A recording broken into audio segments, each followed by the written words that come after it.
और अभी तो समय बाकी है। इंशाल्लाह एक आध बार फिर भी आऊंगा। इंशाल्लाह एक आध बार फिर भी आऊंगा। দুদিন পূৰ্বে হাৰিয়ানাত এক ডাঙৰ ৰাজনৈতিক খেল হৈ গ'ল। আমি সকলোৱে জানো বিজেপিয়ে চৰকাৰ ভঙা পতাত কোনো চিন্তা নকৰে, গণতন্ত্ৰ কিমানখিনি ৰক্ষা কৰে সেই কথা সকলোৱে জানে।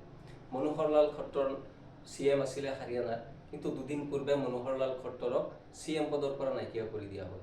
ইয়াৰ পূৰ্বে হাৰিয়ানাৰ নুহ জিলাত মনোহৰ লাল খট্টৰে এক অনুষ্ঠানত অংশগ্ৰহণ কৰিছিলে, যি মুছলমানসকলৰ দ্বাৰা আয়োজন কৰা হৈছিলে, আৰু সেই অনুষ্ঠানত তেওঁ মাশাল্লাহ ইনশাল্লাহ আদি উচ্চাৰণ কৰিছিলে আৰু মহাত্মা গান্ধীৰো এক প্ৰতিমা তেওঁ নিৰ্মাণ কৰিছিলে, যাৰ পিছতেই মুখ্যমন্ত্ৰীৰ আসনৰ পৰা মনোহৰ লাল খট্টৰক নাইকিয়া কৰি দিয়া হৈছে। কোনো বিসম্বাদ নাছিলে, কোনো ধৰণৰ নেতাসকলৰ মাজত কোনো অৰিয়াউৰি নাছিলে তেওঁলোকৰ, তথাপি মনোহৰ লাল খট্টৰক হঠাৎ মুখ্যমন্ত্ৰীৰ আসনৰ পৰা নাইকিয়া কৰি দিয়া হ'ল আৰু নতুন এগৰাকী ব্যক্তিক মুখ্যমন্ত্ৰীৰ পদত অধিষ্ঠিত কৰা হ'ল।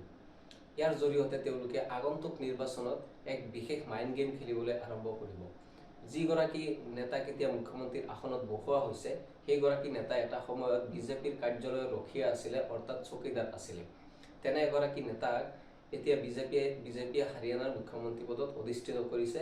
লোকসভা নিৰ্বাচন ইয়াৰ বাবে বিজেপিৰ মুখ্য টাৰ্গেট, কাৰণ মনোহৰ লাল খট্টৰৰ বিৰুদ্ধে কিছুদিনৰ পৰা এণ্টি ইনকামবেঞ্চি অৰ্থাৎ প্ৰতিষ্ঠান বিৰোধী দৌৰ আৰম্ভ হৈছিলে, যাৰ পৰিপ্ৰেক্ষিতত বিজেপিয়ে হয়তো আভ্যন্তৰীণ যি ছাৰ্ভে আছে তেওঁলোকৰ, তাত প্ৰতিপন্ন হৈছে যে মনোহৰ লাল খট্টৰক যদি তেওঁলোকে মুখ্যমন্ত্ৰীৰ আসনত অধিষ্ঠিত ৰাখে, তেনেহ'লে হয়তো তেওঁলোকে লোকসভা নিৰ্বাচনত 10খন আসনৰ ভিতৰত কেইবাখনো আসন হেৰুৱাব লগা হ'ব পাৰে।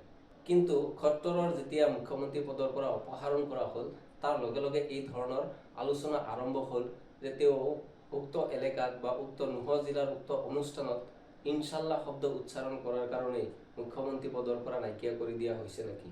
মনোহৰ লাল খট্টৰ এগৰাকী RSSৰ প্ৰচাৰক, পূৰ্বতেও RSSৰ নেতা আছিলে, আৰু এতিয়া যিগৰাকী ব্যক্তিক মুখ্যমন্ত্ৰী পদত অধিষ্ঠিত কৰিছে তেওঁ RSSৰ প্ৰচাৰক বা RSSৰ সৈতে জড়িত ব্যক্তি। অৰ্থাৎ নুহ জিলাত যি অনুষ্ঠান অনুষ্ঠিত কৰিছিলে তাত হোৱা কথা বতৰা বা মন্তব্য এইবিলাকৰ লগত ইয়াৰ কোনো ধৰণৰ সম্পৰ্ক নাই। যদিও সামাজিক মাধ্যমত এই কথাবিলাক চৰ্চিত হৈছে, একাংশই চৰ্চা কৰিছে যে ইনশাল্লাহ শব্দ উচ্চাৰণ কৰাৰ কাৰণেই মুখ্যমন্ত্ৰীৰ পদ হেৰুৱালে নেকি মনোহৰ লাল খট্টৰে। কিন্তু কথাটো এনেকুৱা নহয়।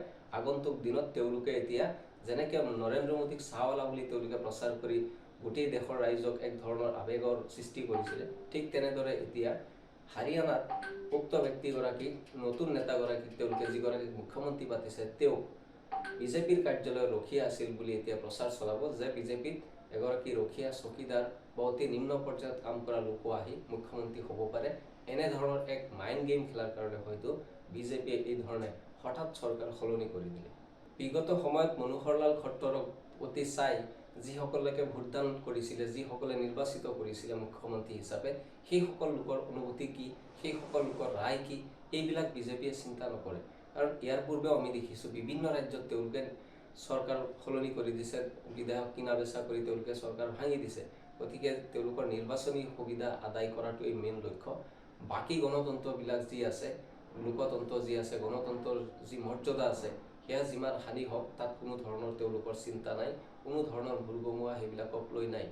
তেওঁলোকৰ একমাত্ৰ চিন্তা হৈছে ক্ষমতা কেনেকৈ দখল কৰিব পাৰি আৰু সেই ক্ষমতাৰ বলত কেনেকৈ আজীৱন তেওঁলোকে ৰাজত্ব কৰি যাব পাৰে। গণতন্ত্ৰ ধ্বংসৰ প্ৰক্ৰিয়াটো 2014 চনৰে পৰা বিজেপিয়ে কৰি আছে আৰু এতিয়াও সেই যাত্ৰা তেওঁলোকে অব্যাহত ৰাখিছে। ভোটাৰসকলে যদি, সাধাৰণ ভোটাৰসকলে যদি গণতন্ত্ৰৰ প্ৰতি হোৱা এনেধৰণৰ অত্যাচাৰ, এনেধৰণৰ ভাবুকিৰ প্ৰতি যদি সজাগ নহয়, তেনেহ'লে এই ধৰণৰ ৰাজনীতি তেওঁলোকে কৰিয়ে থাকিব আৰু যেতিয়াই মন যায় যাৰ চৰকাৰ ভাঙি পেলাব লাগে তেওঁলোকে ভাঙি পেলাবলৈ কুণ্ঠাবোধ নকৰিব।